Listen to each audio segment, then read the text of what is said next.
Is going to be giving her second speech this morning. The title of her speech is Family Reunions. The time requirements are 5 to 7 minutes. She was born and raised in North Carolina. She's married and has 2 sons, and she currently lives in Margate. Our first speaker this morning is Cassandra Bogan.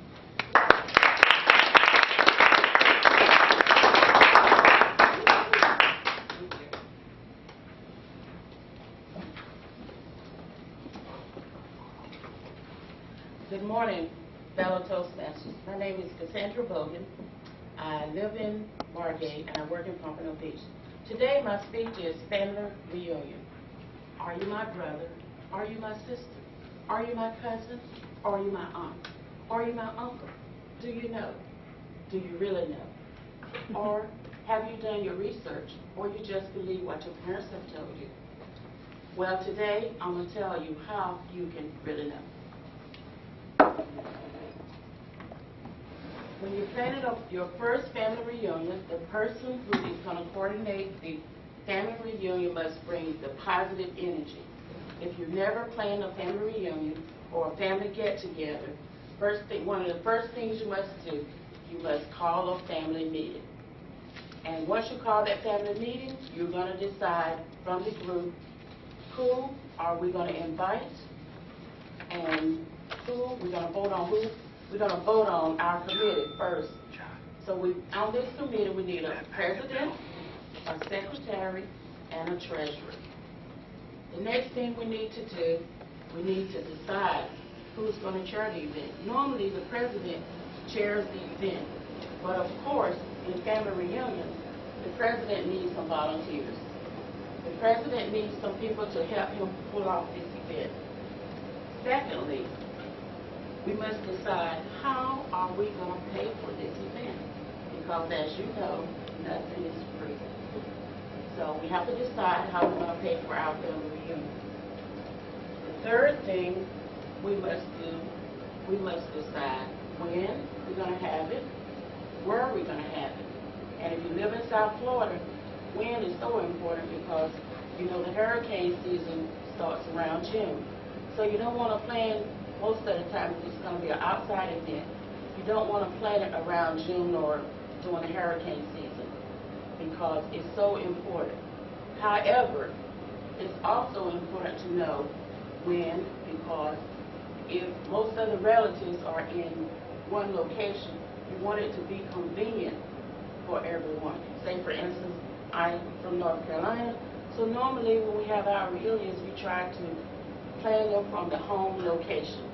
So most of the time it's in North Carolina, it starts there, but you can branch out. You don't have to stay at the home location. So if your family is very, very large and you have people that live all over the country or out of the country, then you can vote on where you want to have the event.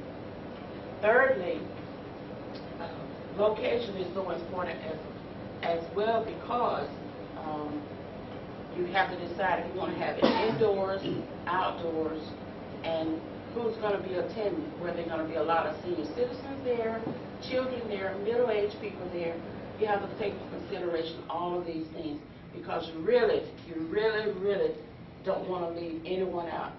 And as you know and I know, we all have the people that we might want to leave out, but we can't leave out. We don't want to leave anybody out because we all got an Uncle Joe who we would love to forget or Aunt Susie who no matter what you do, nothing is going to be right for that person. Also, we need to consider transportation. So if everyone lives nearby, it's fine if we have a last-minute thing, you know, that we're going to say, okay, we're going to get together, we're going to vote on it, and we can come together because transportation is not a problem if you have a small family. But if you have a large family, you have to consider, well, how will they get here? Do they need to know, do we need to look up transportation? Do we need to find out about airline tickets, buses, train, however? We need to take all that into consideration because, like I said, that Uncle Joe or Aunt Susie, if you don't have everything planned out for them, they will find a reason why not to participate in the event. So we want to iron out everything because that's the whole purpose. We want everybody to participate at some point. one of the favorite things that people love to talk about is the food. What type of food are we going to have? Some people have allergies, so you have to be sensitive to them and their allergies based on the type of food that you're going to have. If it's outdoors, you know, you can do something simple, barbecue, hamburgers, hot dogs, whatever. If it's inside, you can do a sit-down meal, a buffet, and that goes back to location. If you're at the Marriott, you can do where they serve you your meals, or if you're at a park, then you can just have it cater and do a barbecue. But that's important, but you have to be sensitive to the people in your family needs, because everybody's needs are different. Now that we know where we're going to have it, when we're going to have it, and who we're going to invite, now it's time for us to get together and do our mail out. We need to do a flyer, and it needs to be something catchy, so I just did this little thing. It says family reunion. And you want to do this mail out about 6 months before the family reunion to give everybody an opportunity to review and get in contact with you if they want to participate. But remember, our whole goal is we want everybody to come, and we want to bring our recorders, our video cameras, and we want to capture the event so we can come together and know more about our heritage. And in conclusion, I would like to say family means forever and more. I love you. And today I would like to show you my little handout, what we do for our family. We put a booklet together based on pictures and everything that people take. Madam, I mean...